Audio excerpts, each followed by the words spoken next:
नमस्कार दोस्तों आज आपके सामने कन्या राशि के जातकों के लिए 2025 कैसा रहेगा मास पर्यंतम संपूर्ण आज आपके सामने पूरे साल की जो विश्लेषण है रखने वाला हूं। और साथ गुरु की स्थिति क्या रहेगी, शनि भगवान की स्थिति क्या रहेगी और राहु भगवान की स्थिति क्या रहेगी और आपके उपाय क्या करने चाहिए जिससे आपका यह साल बहुत ही उत्तम हो सके। सबसे पहले हम बात करेंगे गुरु भगवान की स्थिति। तो गुरु भगवान आपकी जो भाव में रहेंगे वो नवम भाव में रहेंगे, लेकिन वो राशि परिवर्तन करेंगे अप्रैल मास में और वो मिथुन राशि में आएंगे। लेकिन नवम भाव में होने के कारण आपके जीवन में जो सेवा की प्रवृत्ति है वो बहुत ही अच्छी रहेगी। आपके विचार बहुत ही सकारात्मक रहेंगे। आप जो अप्रैल मास तक है यात्रा कर पाएंगे, साथ ही धन की अभिवृद्धि होगी, संतान के बहुत ही उत्तम योग निर्माण हो रहे हैं, विवाह के योग बहुत ही उत्तम निर्माण हो रहे हैं। साथ ही जो बिजनेस कर रहे हैं उस बिजनेस में आपकी ग्रोथ बढ़ेगी। आप नौकरी कर रहे हैं तो नौकरी में आपको पद उन्नति हो सकती है, आपकी सैलरी बढ़ सकती है। साथ ही आपके काम से आपके बॉस प्रसन्न होंगे, आपको अपने सह कर्मचारी के साथ सहयोग प्राप्त रहेगा और गुरु भगवान की स्थिति के कारण आपके घर मांगलिक प्रसंग भी जरूर आएंगे। दोस्तों अब बात करने वाला हूं शनि भगवान की स्थिति। शनि भगवान आपके जो षष्ठम भाव में रहेंगे, साथ ही अप्रैल मास में राशि परिवर्तन करेंगे, लेकिन यहां आपको फिर से लाभ होगा क्योंकि शनि भगवान की स्थिति है षष्ठम भाव होने के कारण आपके शत्रु आपसे पराजित होंगे। आप जो नौकरी ढूंढ रहे हैं, इंटरव्यू दे रहे हैं, आपको नौकरी में सफलता जरूर मिलेगी। साथ ही विद्यार्थी बंधु के लिए ये शनि भगवान की स्थिति अच्छी है, लेकिन आपको जरूर पढ़ाई में ध्यान देना आवश्यक है। साथ ही आपको शारीरिक जो कष्ट आप भुगत चुके हैं उसमें भी बहुत ही लाभ रहेगा। स्वास्थ्य आपका अच्छा रहेगा। अब बात करेंगे हम राहु भगवान की स्थिति। राहु भी आपके सप्तम भाव में आएंगे, राशि परिवर्तन करेंगे, लेकिन यहां आपको थोड़ा संभल के रहना चाहिए। आपके पति पत्नी के बीच किसी प्रकार के झगड़े ना हो, विवाद ना हो, उनसे आपको बचना होगा। साथ ही आप कोई पार्टनरशिप में बिजनेस कर रहे हैं तो यहां भी आपको संभल के आगे बढ़ना चाहिए। छोटी सी बात पे बड़ा कोई विवाद ना हो, आपको पूरी तरह यहां संभलना चाहिए। साथ ही पार्टनरशिप के साथ आपको सावधानी भी बरतनी चाहिए। आप किसी प्रकार का विदेश से कोई बिजनेस कर रहे हैं तो वहां से आपको लाभ जरूर मिलेगा। आपकी यात्रा प्रवास आपके सफल रहेंगे। कोर्ट कचहरी में आप किसी प्रकार का आपका कोई केस चल रहा है तो वहां भी आपको विजय की प्राप्ति रहेगी, अच्छे रास्ते मिलेंगे, आपके शत्रु आपसे पराजित रहेंगे। दोस्तों ये तो मैंने 3 ग्रहों की बात की है। आपके पूरे जो वर्ष है उसके कौन सा मास कैसा रहेगा आगे मैं बात करने वाला हूं, लेकिन उनसे पूर्व मेरी एक छोटी सी गुजारिश है। जो मेरे नए दोस्त ये मेरा चैनल देख रहे हैं, दोस्तों अगर इस चैनल को आपने सब्सक्राइब नहीं किया तो एक बार जरूर सब्सक्राइब कर लीजिए।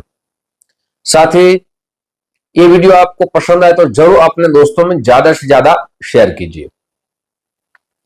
और दोस्तों किसी भी माध्यम से वीडियो देख रहे हैं, फेसबुक के माध्यम से देख रहे हैं तो हमारे इस पेज को फॉलो कर लीजिए।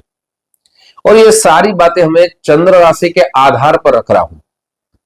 आपके जन्म के ग्रह कौन सी स्थिति में है, शुभ है या अशुभ है, वो मैं नहीं जानता, लेकिन आपको जानना है क्या अशुभ योग का निर्माण हो रहा है आपकी जन्म कुंडली में, आपको अशुभ फल मिल रहा है, या आपकी जन्म कुंडली में शुभ योग हो रहा है लेकिन उसका फल नहीं मिल रहा है।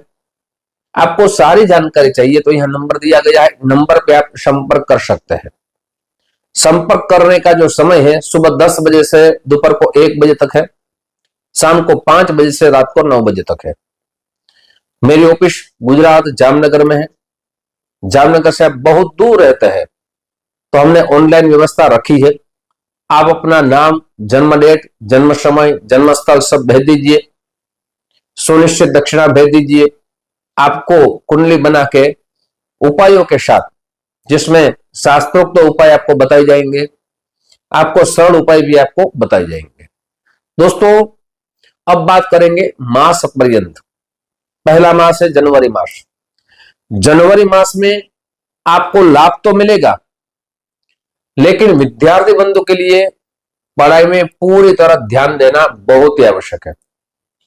आपका जो अच्छा समय है उसमें आप पढ़ाई नहीं करेंगे, ध्यान नहीं देंगे, तो ये अच्छा समय चला जाएगा, फिर यह समय वापस आपको नहीं मिलेगा। इसलिए पूरी तरह आपको पढ़ाई में ध्यान देना बहुत ही आवश्यक है। फरवरी मास है, ये शत्रु पर विजय आपको प्राप्त कराएगा। आपके किसी प्रकार के आपके शत्रु परेशान कर रहे हैं, आपको किसी प्रकार से कोर्ट कचहरी में फंसा रहे हैं, लेकिन ये फरवरी मास में शत्रु पराजित रहेंगे। साथ ही आप जो कार्य कर रहे हैं उस कार्य में आप आगे बढ़ेंगे, आपको सफलता मिलेगी। दूसरा मास आपके लिए बहुत ही अच्छा रहेगा। तीसरा मास है, उसमें आप कोई नया कार्य करेंगे। जो कार्य कर रहे हैं उससे आप आगे बढ़ेंगे और साहस करेंगे। तीसरे मास में आप कोई बड़ी खरीदारी भी कर सकते हैं, कोई वाहन की खरीदारी कर सकते हैं, या कोई बड़ा मकान खरीद सकते हैं, या कोई बिजनेस की शुरुआत कर सकते हैं। ये तीसरा मास साहस का मास माना जाएगा। चतुर्थ मास है, उसमें आपको सावधान होना बहुत ही आवश्यक है। आपके शरीर के में स्वास्थ्य में आपको सावधान होना चाहिए। आप छोटी छोटी बीमारी आपको परेशान कर रही है, उस छोटी छोटी बीमारी को आप डॉक्टर के पास जाना चाहिए, उसका रिपोर्ट दिखाना चाहिए, दवाई आपको लेनी चाहिए, व्यायाम आपको करना चाहिए, साथ ही उपाय भी आपको शास्त्रोक्त कराने चाहिए। पांचवा मास है, वो आपकी कार्य सिद्धि के लिए है। जो कार्य कर रहे हैं लेकिन असफल हो रहे हैं, लेकिन पांचवें मास में आप सफल रहेंगे। आप बिजनेस कर रहे हैं तो बिजनेस में आप सफल रहेंगे, नौकरी कर रहे हैं तो नौकरी में आपकी पद उन्नति हो सकती है, विदेश से आप कोई काम से जुड़े हैं तो वहां आपको लाभ मिल सकता है। अब बात करने वाला हूं छठवें मास में। छठवें मास में आप सरकारी कामकाज से जुड़े हैं तो वहां आपकी पद उन्नति हो सकती है, आपके समाज में आपका मान सम्मान बढ़ सकता है, यश कीर्ति की प्राप्ति रह सकती है, संतान की प्राप्ति हो सकती है, विवाह के अच्छे योग निर्माण हो रहे हैं तो छठवां मास भी आपके लिए अच्छा रहेगा। अब बात करने वाला हूं सातवां मास। सातवां मास में आपको लाभ रहेगा। आपके कोई पैसे फंस चुके हैं, वो पैसे आपको ये मास में आ सकते हैं। या ऐसा कहा जाए कि जो आपका काम अधूरा पूर्ण नहीं हो रहा था, वो काम आपका सातवें मास में पूर्ण जरूर होगा। आपके संबंध भी आगे बढ़ेंगे, साथ ही आपके रिश्ते जो बिगड़ चुके थे उस रिश्ते में सुधार रहेगा। आठवें मास की बात करूं तो ये मास आपके लिए खर्चा रहेगा, इसमें आपको कंट्रोल रखना चाहिए। आपकी जो आय है उनसे ज्यादा यहां खर्चा बढ़ेगा, तो यहां पूरी तरह सावधान हो जाइए, वरना आपके पैसे का भी नुकसान रह सकता है। अपने रिश्तों में भी आप सावधान हो जाइए, अपने क्रोध पे आप कंट्रोल रखिए, अपने स्वभाव पे कंट्रोल रखिए। आपके जीवन में ये मास पूरी तरह संभल के आपके आगे बढ़ना चाहिए। अब बात करने वाला हूं नौवां मास, 10वां मास और 11वां मास। ये 3 मास आपके लिए शुभ रहेंगे। विवाह के योग भी बन सकते हैं, संतान की प्राप्ति हो सकती है, और साथ आप जीवन में जो कार्य करना चाहते हैं उस कार्य में आप सफलता प्राप्त करेंगे। लेकिन यहां आपको फोर्स से आपके ऊपर किसी प्रकार का आप आगे बढ़ रहे हैं, बिजनेस में आगे बढ़ रहे हैं, लेकिन आप जिस पे भरोसा कर रहे हैं, विश्वास कर रहे हैं, वो विश्वास आपका टूट न जाए, आपका भरोसा टूट न जाए, ऐसे जातकों से आपको सावधान होना बहुत जरूरी है। आप शेयर मार्केट में पैसा लगा रहे हैं, लेकिन वहां आपके ऊपर जो शेयर मार्केट में पैसा लगा रहे हैं वो आपका पैसा डूब ना जाए, वहां आपको सावधानी बरतनी चाहिए। या कोई बड़ी खरीदारी कर रहे हैं, आप ऐसा सोच रहे हैं कि यहां से मुझे पैसा ज्यादा मिलेगा, मैं ये खरीदारी कर लूं, लेकिन वहां भी सावधान होकर आपको खरीदारी करनी चाहिए। अब बात करने वाला हूं दिसंबर मास, लास्ट मास की। ये मास आपके लिए थोड़ा चिंता का रहेगा।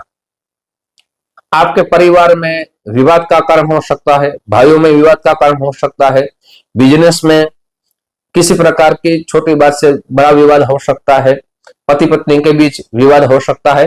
तो यहां आपको पूरी तरह संभल के आगे बढ़ना चाहिए। अब आपको क्या उपाय करने चाहिए?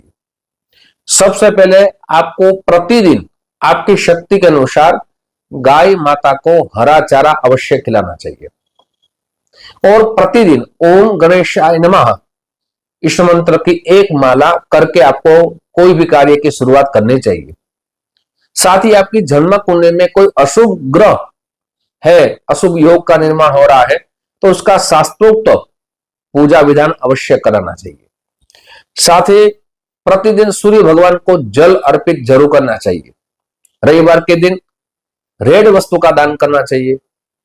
साथ ही रविवार के दिन आदित्य स्तोत्र का पाठ करेंगे। ये वर्ष आपके लिए बहुत ही उत्तम रहे। आपके जीवन में जो आप कार्य करें उसमें आपको सफलता मिले, ऐसी शुभकामना के साथ फिर से हम मिलेंगे। आप सभी को जय श्री कृष्ण।